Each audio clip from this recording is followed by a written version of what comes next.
So we will begin our next portion of our event, which is going to be a moderated panel discussion.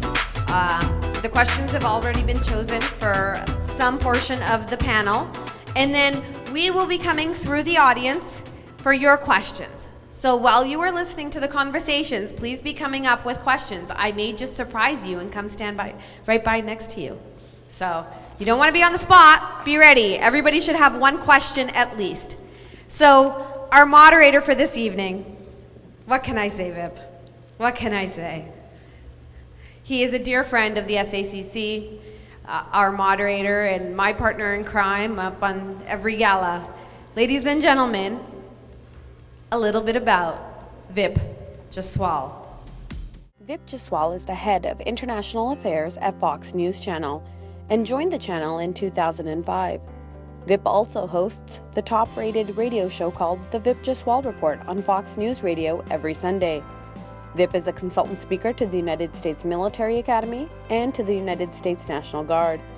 He has a distinct and unique appreciation of the challenges of global businesses across a variety of industries and advises national and private organizations on the successful implementation of international projects.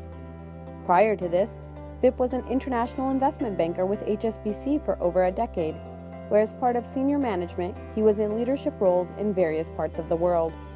He has worked and lived in Hong Kong, Indonesia, Japan, Thailand, the Philippines, Dubai, Great Britain, and the United States. Vip is an active contributor to various local and national charities and cultural causes. Ladies and gentlemen, I present to you Vip Jaswal.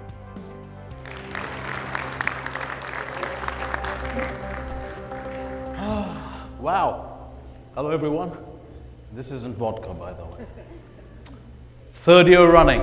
I feel like a bad rash. Just when you think it's gone, it comes back again. 3 guests. Give them a round of applause, please. Sukhinderji. Brains and beauty, all in one. In fact, when I look at her, I feel like I'm looking in the mirror.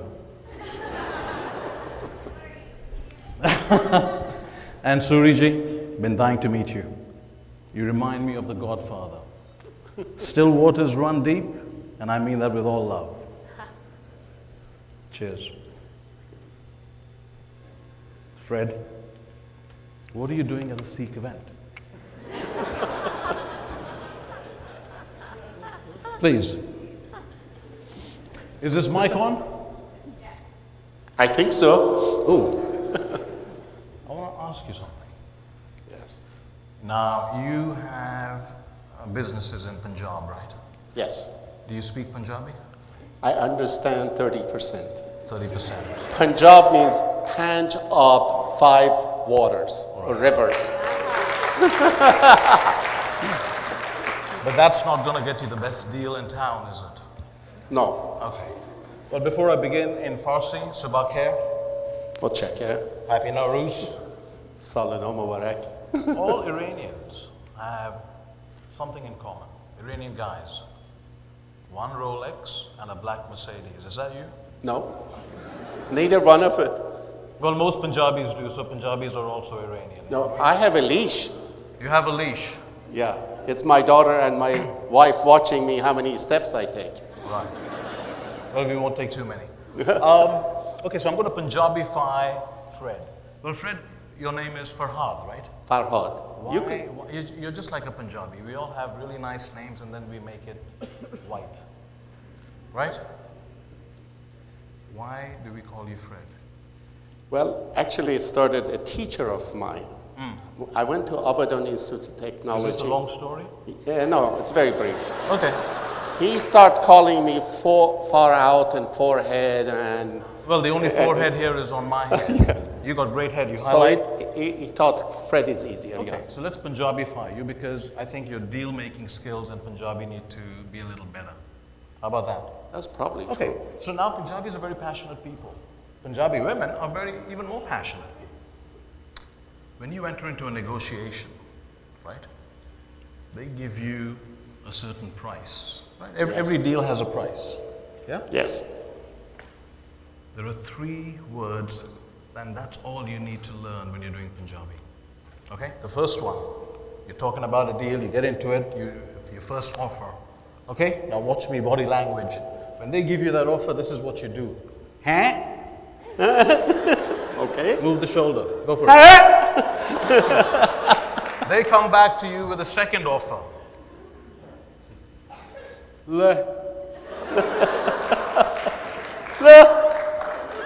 That sounds like when I was buying land. That's right. And the third one, you can never win in a Punjabi deal. So all you got to do to get rid of it, say Hanji. Hanji, I know. But I thought the 3 words were Zan. No, not Zan, I'm sorry. Zar, Zameen, and Zan in. Yeah. No? Okay. I think you've been shafted. It sounds So like all you got to say is Twadi. Kwadi? Twadi te. Twadi. That's it. All right? Take care. Let's go. Take a seat. Well, 3 of you, thank you for coming here. I hope you brought sunblock because the only heat you're going to feel is on your seat. What I'd like to start with, Suki, with you is, and each of you in turn, very quickly, in what you've experienced in life, if people want to learn from you, bless you, what are the 3 qualities that you need to be successful? The 3 qualities that you need to be successful? Right. Deep knowledge. Knowledge, yeah. I would say never-ending hunger. Never be entitled. It's the opposite of entitlement. Whatever that is, that's what you need. And I would just say integrity. Farhan. I agree with everything she said, but I like to add some more, 3 more things. I think, as I said earlier, it's extremely important that you be honest with yourself. A fool will lie to itself. Second thing is, to me, it's important that you add value and quality. Right. The third one, the most important of everything, love your customer, know what your customer wants, and do better for them than they expect you to do. Suriji. I think Sukhinder and Fred both have good points, and I think you heard through the comments people shared also. Hard work, character, and expertise and knowledge. You know, I see before me 3 champions of diversity. What are the obstacles you've faced in your journey of success, being who you are, whether it's Sikh, Iranian, even a woman, Sukhinder? Yeah, I perceive that my biggest obstacles didn't come because I was a woman. I perceive my biggest obstacles was when I put myself in situations where who I was didn't match the culture, the values of the organizations I was with. So whenever I sought to be something I wasn't, it never led to success. And whenever who I was and what that organization needed or were culturally were mismatched, it also never led to success. So I think all my obstacles came from either trying to fit myself into somebody else's mold, or conversely, going somewhere where who I innately was not the value system of the company or the organization or the company I kept. They all, I mean, so I've had many failures, but they're all at that intersection. Fred? I think, if I be honest with myself, I have to say the problem 9 out of 10 has been me. Because if I dealt with somebody that was not agreeable or difficult or not honest or whatever, it's my fault that I didn't research the situation first to see whom I'm dealing with. Let me be blunt. It's obvious if you want to do business in India, you have to understand the culture over there and you have to know how to handle the situation. I made a mistake first. When I went there at first, I didn't do enough research. I should have known better my potential customers, as I was saying. As contrast, when I was in publishing business, I knew every publisher's publisher better than they knew themselves. But acceptance is both ways. They have to accept you and you have to accept them. True, but that's part of the research. You find what is it that they want. And you have no right to go ahead and offer a product or service or advice or consulting, whatever it is, to somebody if you don't know Suriji? I think coming from humble beginnings and starting a business was some kind of obstacle for me, and I'll tell you why. Optimal was a $20 million company with just one employee managing operations. It was hard for me to invest early on. I want to be financially fully secure before I invest. Was it hard to get investors to invest? No, Optimal was self-funded. I never got outside funding. Until 2008, I sold a stake to a PE firm out of New York. And then we set to triple our revenue after that and finally exit entity. But early on, the obstacle for me was not investing early on. And started investing after Optimal was already $20 million to build management team, hire the sales force, look at international operations, etc. That was after we were already $20 million company and one employee managing operations. But in terms of, when I was talking about diversity, I was talking about skin color, I was talking about the turban, I was talking about the fact that we're not white. Was that ever an obstacle for you? Did you ever have to overcome a certain perception? And if you did, how did you? No, actually it was never an obstacle. Actually it was an advantage for me. Because I was known for my expertise and knowledge, and turban and beard and my principles and ethic became brand for me. It became people to easily recognize me. And some of the clients from Japan would call me, we need to talk to Turbanero. So what you're saying is your qualities became your qualification. Yeah, and the appearance became easily recognizable. And you I think it would be easier to relate to. Most of the successful people in the world and CEOs of the large companies respect you if you follow your faith. They have an instant liking for you. Man, this guy's great, he does what he... I'll go with them to a bar or dinner and I'll be just having orange juice. And they will remember that. Hey, Suri just has orange juice. It was never a hindrance not taking alcohol or having a turban or having a beard or looking like a Sikh person. It was actually an advantage for me. We hear a lot about your success and we're all very proud of you. But sometimes success also comes through managing failure, managing adversity. How have can you give us examples of where things almost fell off the cliff and how you managed to keep a hold of yourself and get a grip and move on? When you run a business, there are at least one or two problems every year which make you think like you're done.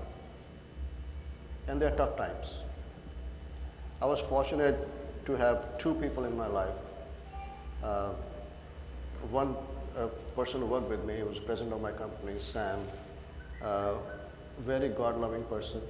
We'll be able to debate it out, look at the root causes and take corrective actions. Another person, Bhupi Kohli in California, was my friend and brother and uncle. From Sikhi perspective, we'll be able to debate it out. We'll be able to advise it. And lastly, my wife, she's a great support, great cheerleader. And you need cheerleader at that time. Like I always say, you know what? Behind every successful man is a very surprised wife.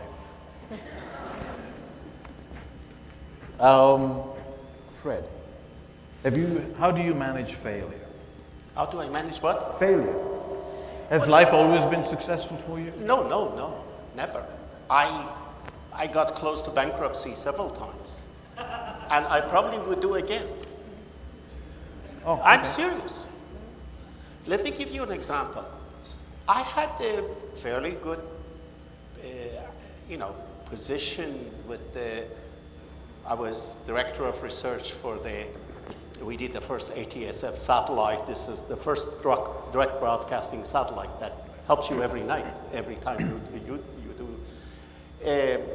I had a flourishing consulting business, and I was doing very well in real estate. I took all my money, went to Iran because of my love of my original country, and I can tell you, I really cared.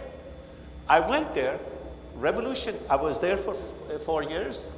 I built a university, I trained the professors, I developed a curriculum.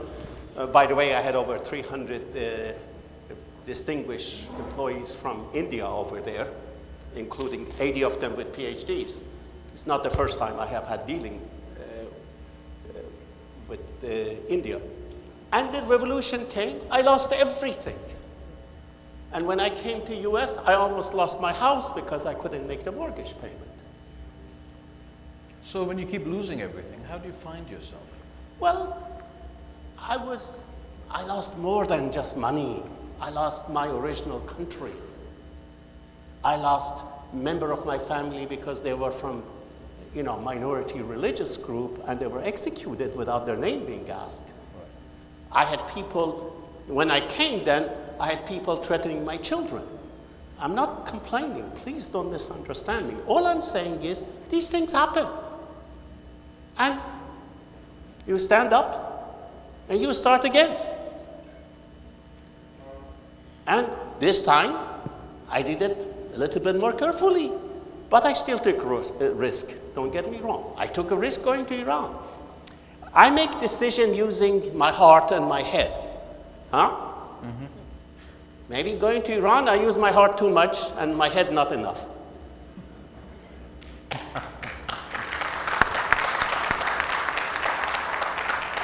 Sukhinder, you've been in the corporate world and now in the entrepreneurial world. So how do you where have you failed and how do you overcome it? Oh, well, as I think I mentioned, I failed many times, but I think most times when I failed, as I said, it was when that value mismatch occurred. And then sometimes you just fail because you fail. It's business. You just fail. You try something audacious and it doesn't work. How do I fail? I think when I fail, I think I'm very insular. When I fail, I just ground myself in what's important. I stay away from anything that's going to make me feel more shaky until I'm stable. It's that simple. When I left Polyvore, and I think I described it as it was my first CEO job when I quit because the founder and I didn't get along. Right. I took 3 months. I didn't read any technology newspapers. I took my family. We rented a house in Lake Tahoe and we skied. Every day I spent more time with my husband than I had in the last 7 years when I was at Google. But most importantly, I shut down the noise. Anything that was going to undermine kind of just that process of just getting over it. So when I'm trying to get over something, I just reground myself what's important. I saw my Babaji, we talked about that. I just kind of revert to what's important, and I try to stay away from anything that in that period where I'm feeling vulnerable is going to shake me. I don't need it. I hunker down a bit, and then when I'm ready to come back up, I come back up. You mentioned family. How important are family and community in your journey, in your mission? Well, family and community, I think, differently can be defined. Obviously, my family, and I think my faith were a big part of my growing up. For me now, there is only family and work. There is only time for both of those things. And I think in terms of community, I think there are different communities. Certainly, the SACC community in which I grew up, very close to. Quite frankly, Silicon Valley is a community for me. It's a group of like-minded people, a culture in which I thrive, and a group of people who look at failure as also success, right? So I think I went to a place and found a community of like-minded people. And so I have a community, I have my family, I have my religion, and really not that much time for anything else. Suriji, the importance of family and community in your journey. It's very, very important. I probably wouldn't exist without it. I value family a lot. And for me, family is more than just parents, wife, and kids. It's extended family, your uncles and aunts and nephews and nieces. I take them as family. I care about them and they care about me. And similarly, I look at community as, without that, where would you be? Where would you belong to? Just you? It'd be hard to exist without the support of community. And community brings you strength, builds more faith in you. It's like a closed loop. Right. Support from community and you support community becomes a closed loop. It'd be hard for me to exist without one. So you would never claim your success to be yours only. No, never. It's always Never. a shared. I think I'm truly blessed. I couldn't change life boundaries. I think God is a big part of my success. What about you, Fred? Well, to me, because I'm an immigrant from Iran, most of my family I was not in touch with in a regular basis. So it's my wife and my children and a sister that lived in US. And my biggest regret in life is that I wish when my children were younger, I would have spent more time with them, but because I was traveling all the time and doing things, I didn't do enough of that. But I have tremendous support also from the people I work with. You know, I make the mistake, maybe some people feel, I get too close to my employees. But the positive side of that is that when you're close to your employees, you also get a lot of support and empathy and understanding of your problem. So that was very useful to me, very helpful to me. So in a moment of despair, in a sadness or failure or so on, I get strength that way. And I have to admit that it was good to have the relationship that it was beyond just employer-employee. Right. Yeah, that I think is important. But I have to admit, my wife deserves all the credit. Without her, I would have never done what I have done. Very wisely said, because you're being televised. Good job. All the brothers in the house.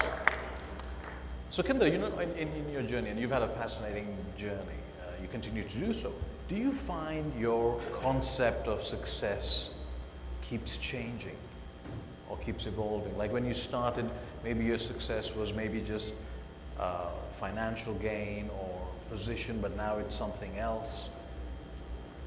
Yeah, I mean, you know, I think I would describe it more as maybe what I talked about earlier. I think what's been constant is I think I've always sought impact. I mean, I think I've always had clarity that it's not about money, it's about impact and contribution. And I think from an early time, as I said, my father led me to believe that my service to the world would be through business. So I believe those are one and the same. I don't, right, when I think about my purpose here, I'm quite certain that my highest contribution may be what I do in the business world, but that doesn't mean it's not impactful or it's not service, right? So I just look at So I think I've been fairly consistent in the definition of success. I think I've been very restless in how to achieve it, right? And I think all that's happened as I have gotten older is maybe a little less impatient, but still quite impatient. But I feel like I was really lucky. I feel like from an early stage, you know, my mental model was you're here to do something impactful and to So be your of measure of service. success is impact and change. Impact, not even change. Impact, service, yes. I mean, all of those things. Whether it's the people on your team and your employees, whether it's building something that's useful for the world, you know, whether it's sharing knowledge, whether it's motivating people. I mean, it's just impact, and I don't know how to describe it any other way. It's just I feel like I'm here for a reason, and that reason is impact, and I never feel like I've achieved it, and I always feel like I'm striving for it, and I'm okay with that. Fred? Well, first of all, as I mentioned before in my few minutes talk, that to me it's important for you to understand what you mean by success and what is success and what is failure. To be very blunt, making just money is the simplest thing in life, at least for me and Punjabi police. You know,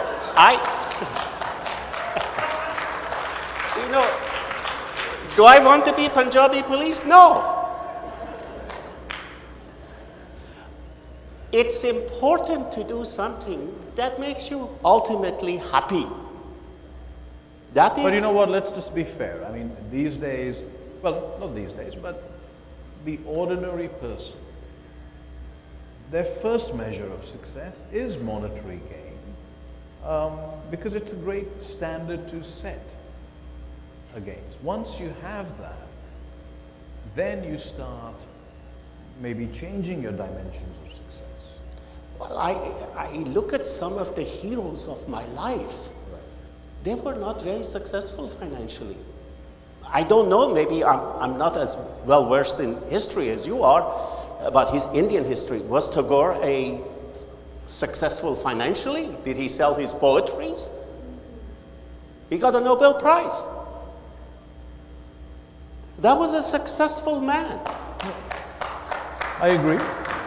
But do you find in your journey, where you started from, as you went step by step, did your dimensions of success change? Well, as I learn more about the world, I start measuring the impact, as you were saying, differently. Now I look and I say... Is that from a level of comfort or financial security? Absolutely. Right. But I look and say, in Punjab, I have been directly and indirectly responsible for 50,000 people having jobs. That means a lot to me. Yes, it does. Okay? And I haven't made any money doing it. And that's okay with me. That's because you're not Punjabified. Now when you go back with those three things, you're going to do really well. Thank you. By the way, I'd like to take an opportunity. I'm sorry, I don't mean to talk on your behalf, but I know we like to be helpful to you, to the organization, and to doing something in Punjab. I'm sure you would too, from what I have learned about you. So please, if we can be of some help, ask us. And I like to invite you to come to Punjab, as I said earlier in my talk. You're paying for it? Huh? You're paying for it? I pay for We'll be there, the not a worry. place and the food and so on, not transportation. Surya, Yeah, that's all right. have your dimensions of success changed? I think they do change in magnitude, at least for me. Right. When you start, and what Sukhinder said and Fred said, that's absolutely true. You never measure your success in terms of wealth.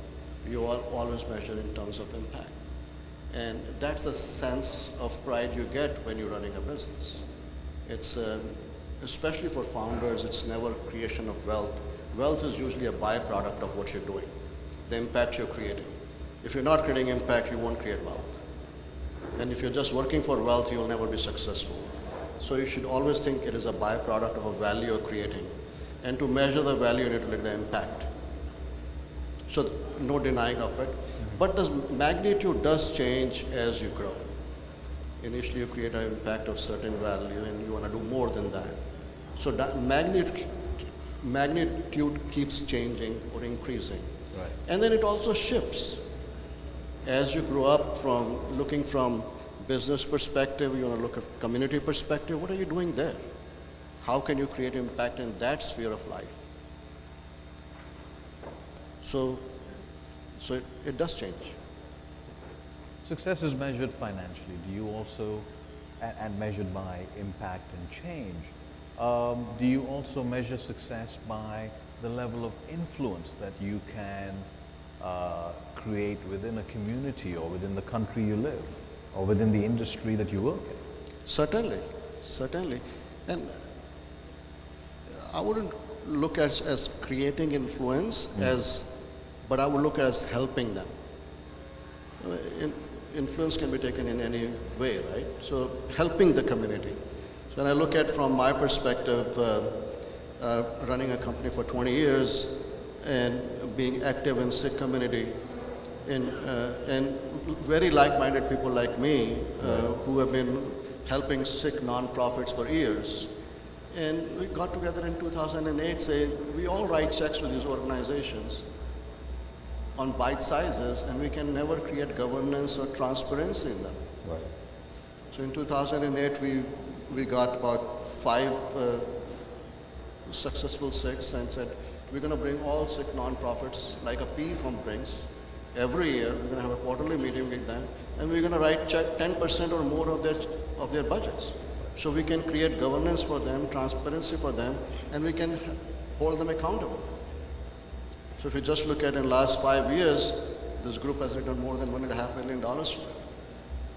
Wow. Last question from me, and then we give it to the floor. So what would you like your legacy to be? What would I like my legacy to be? Big question, right?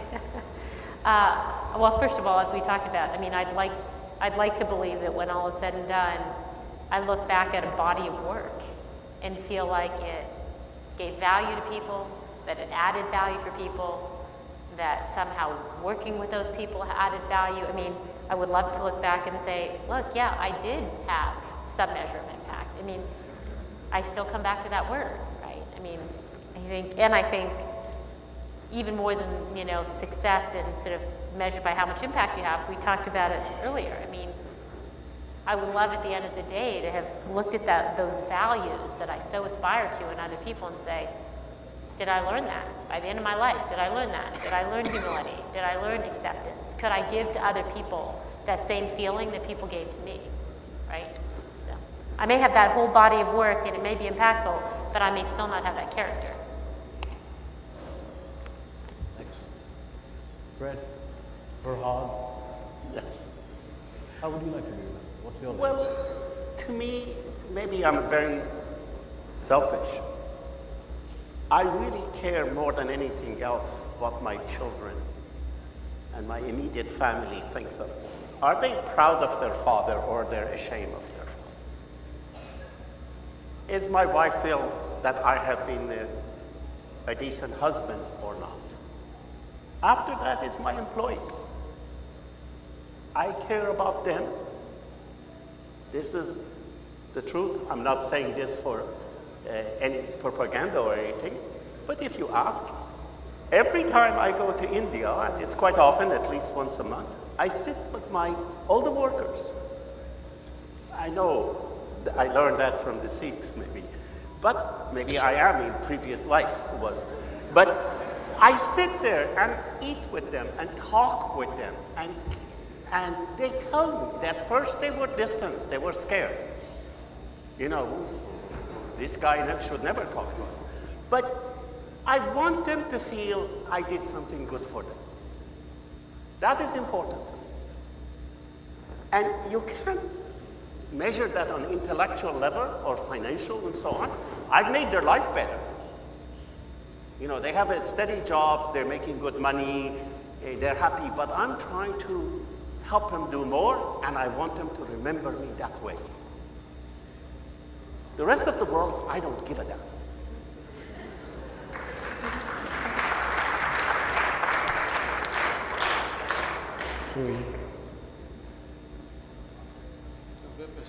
It's a difficult question.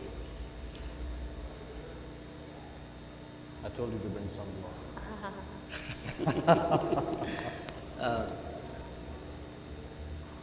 I agree with Fred, and I was thinking about it just 2-3 days ago, having discussion with my wife.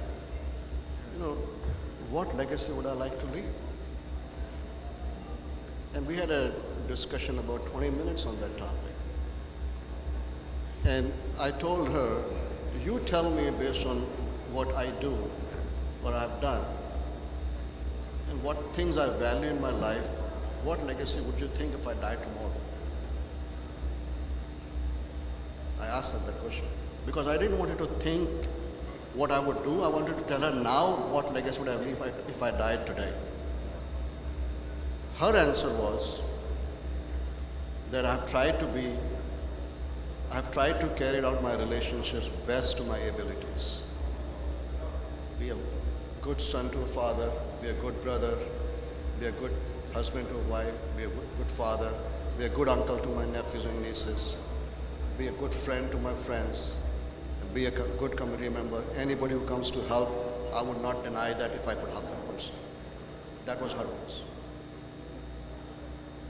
It's interesting because none of you seem to have an ego about yourselves. It's just about being good. I think so. And doing good. That's what I hear. I agree. I think ultimately, you know, maybe it's my upbringing and so on. I believe that there is good things and bad things. And it's difficult always to be good.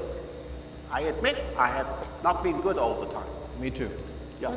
But I really like to be that way. And I like to be remembered as a good person. Right. By people who I care about. The general people, no, I'm not so concerned. To be very honest, it's irrelevant to me what public thinks of me. Well, you know, life is made up of a sum of moments, and this for me has been one of them. So thank you. Ladies and gentlemen.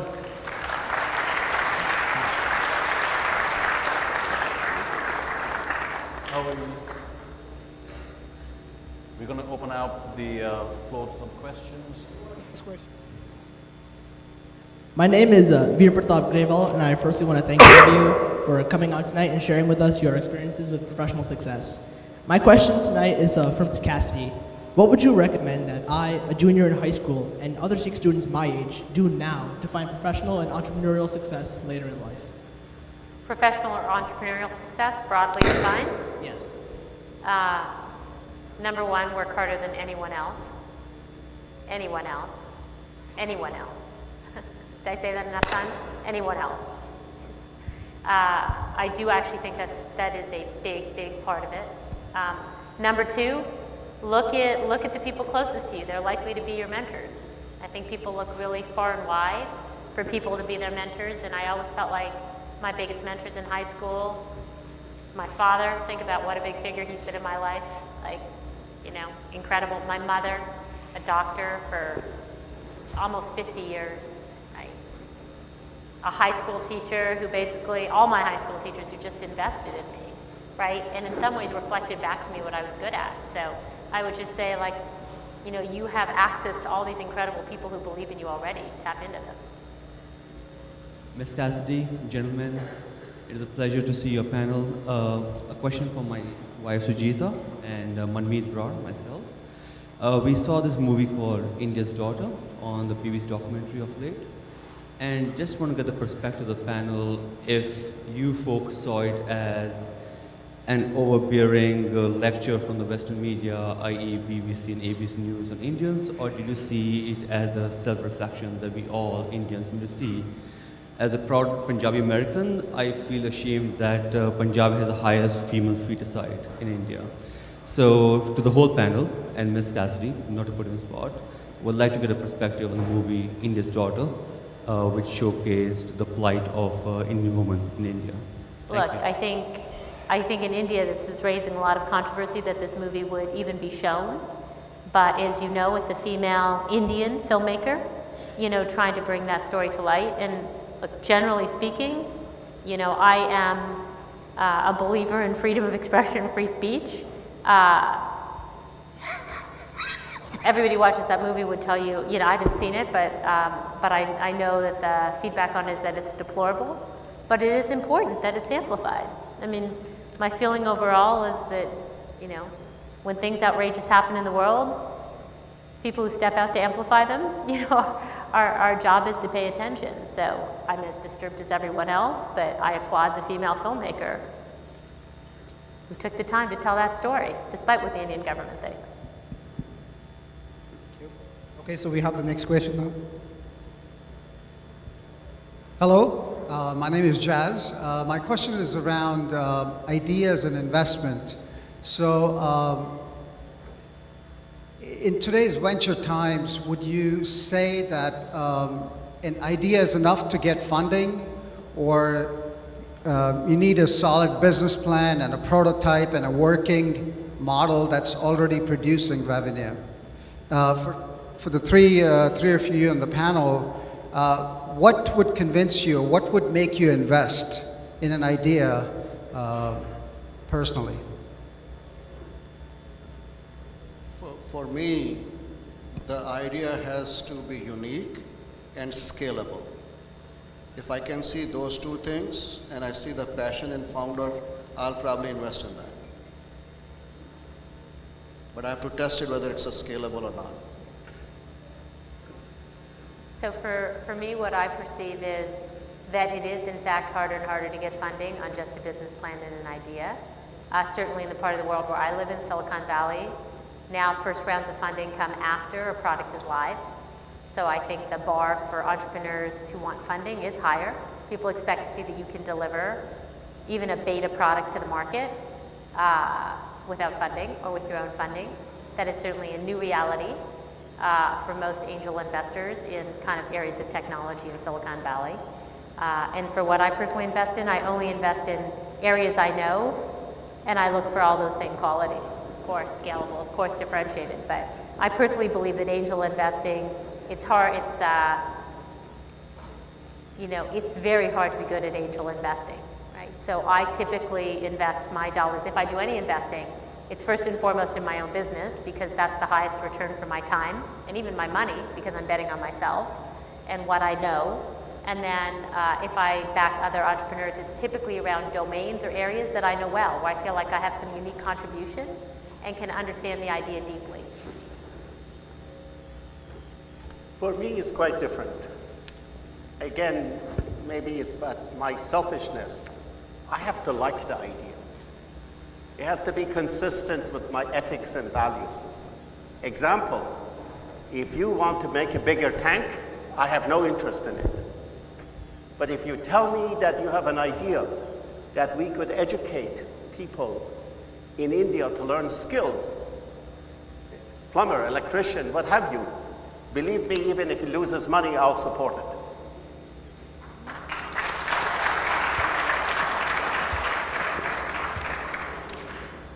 Against Cam's advice, just last two questions, so second last. Hi, my direct question to Sukhinder. The question is, I believe that you're very successful and entrepreneur at a very early age. The question is, how do you replicate yourself? On one of your slides, you said that hire your successor, the person who has not done a work before. So how do you make a replica of yourself so that you can leave the legacy behind, forever? I would find it frightening to make a replica of myself, by the way. I think that would be a scary thing to think about. So are you asking how do you hire?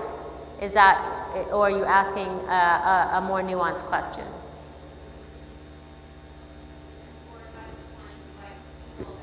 Yes.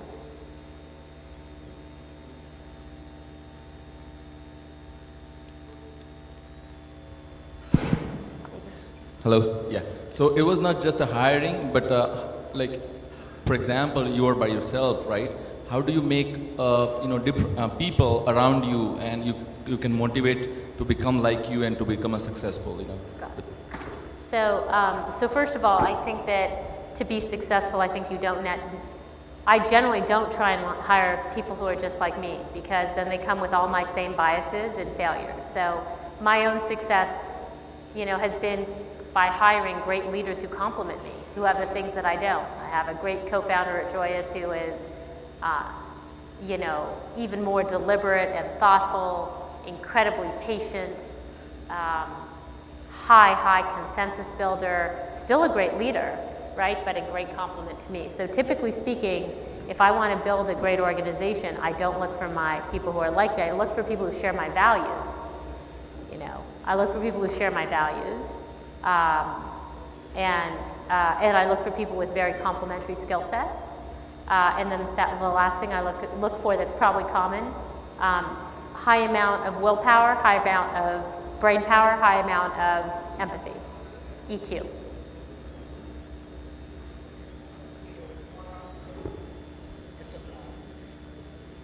I guess second last question. This question is for Fred.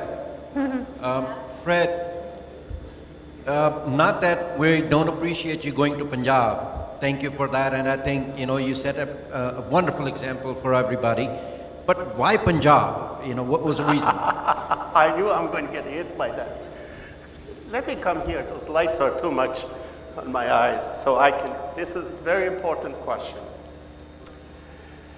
The logical answer to that is because I love architecture, and one of the greatest architects in the world, Corbusier, designed Chandigarh, and I've always heard about it, and I want to go there and feel it and sense it.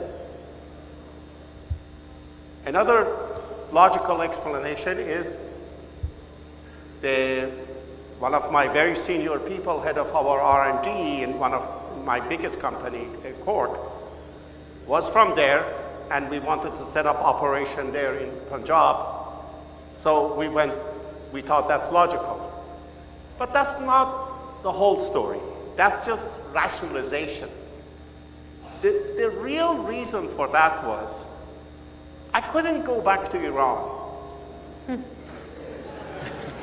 And Punjabis are the closest to my heart because you have the same problem we do and the same greatness. That's why. Thank you. That was the last question. A big round of applause to our panel, please. Sukhinder Singh Cassidy, Fred Abraham, Gurvinder Suri, and my partner in crime, Vip Jaswal, everybody. A big round of applause.